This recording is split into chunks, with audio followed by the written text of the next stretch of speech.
Morning, all of you. Hello, I'm Jagrothan Public School. I am Udesh Kumar Kanaria. Today, I will discuss the poem "The Lake Isle of Wind and Free," poem number 4. Okay. The poet.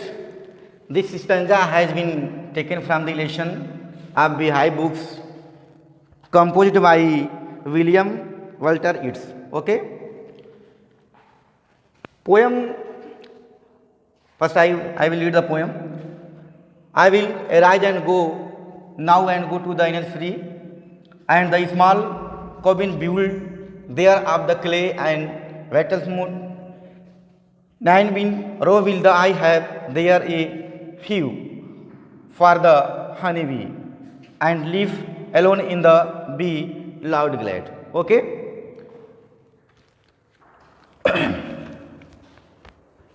Okay. Arise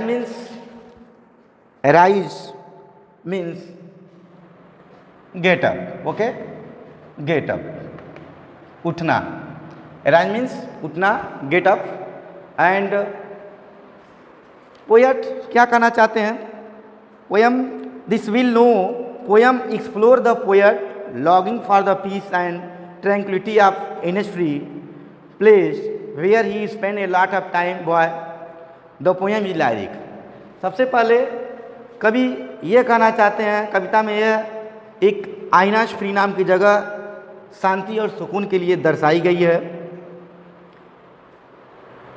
क्योंकि इच्छा कवि अपनी इच्छा को खोजती है और एक जगह जहाँ कवि ने लड़के के रूप में काफ़ी समय बिताया है, यह कविता एक गीत के रूप में दर्शाई गई है. आइए इसके बारे में हम भी करते हैं. I will arise and go now go to the Innisfree means मैं उठूँगा और आइनस फ्री जाऊँगा. मैं उठूँगा एंड आइनस फ्री जाऊँगा. And the small cabin build there of the clay well smooth. जहाँ पर कह रहा है कि मुझे जहाँ पर क्या मिट्टी मुड़ी हुई डंडियों वाली दीवारें बनाई गई हैं, जहाँ यहाँ छोटा सा कमरा है, जहाँ एक छोटा सा कमरा है. I have there here for the honey bee and live alone the loud glade. मुझे जहाँ फली की 9 पंक्तियाँ और मधुमक्खियों का एक छत्ता दिखाई देगा. Okay.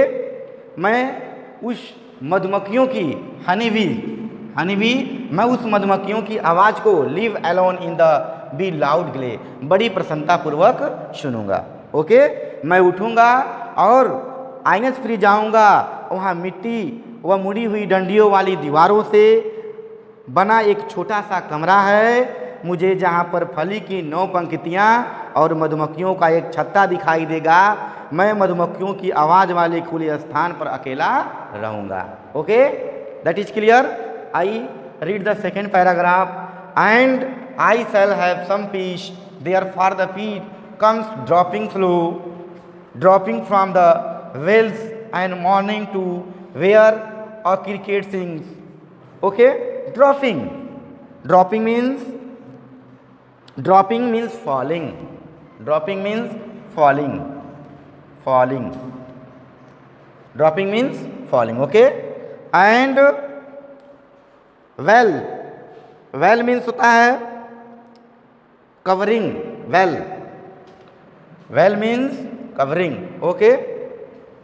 Well is here. Well means covering.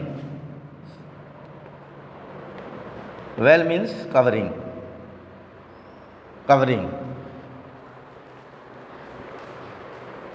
And I shall have the some peace through for peace coming the dropping from the wells and morning.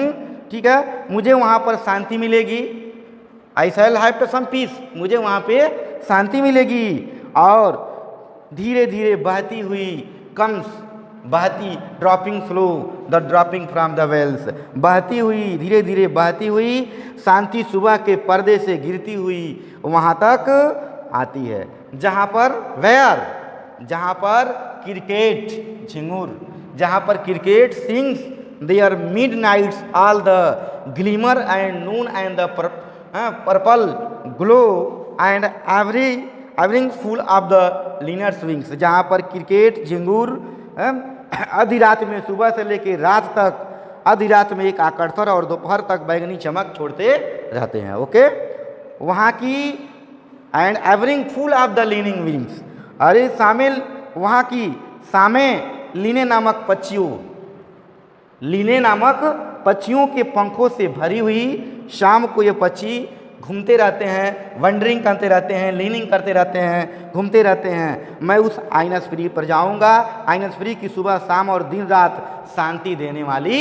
है। Okay, now I will read the third paragraph. I will arise and go now for the always night and day I hear the lake water lapping with the low sounds by the shore and while I stand on the roadway on the pavement's grey, I hear it the deep hears the core. Okay, I will arise, I will arise, मैं उठूंगा और आइनस free जाऊंगा, because क्योंकि हर रात और हर दिन मैं किनारे पर खड़ा होकर बहती हुई झील के पानी की धीमी आवाज़ को सुनूंगा। ओके, बहती हुई झील के पानी की आवाज़ को सुनूंगा, चाहे मुझे इस मुख्य सड़क पर खड़ा क्यों ना हूँ, इस लेटी फुटपाथ पर क्यों ना हूँ, इस आवाज़ को मैं अंतर्मान से सुनूंगा, बड़े ध्यान से सुनूंगा। मैं इस नदियों की कलकल की आवाज़ को सुनूंगा, मैं उस लेक के झील को सुनूंगा, उसकी आवाज़ को, क्योंकि जो लेक की वाटर का जो लैपिंग है, ठहरने वाला, कलकल की आवाज़ करने वाला जो पानी है, मेरे दिल को आकर्षित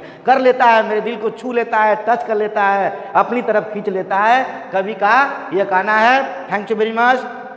ओके, थैंक्स, ऑल राइट।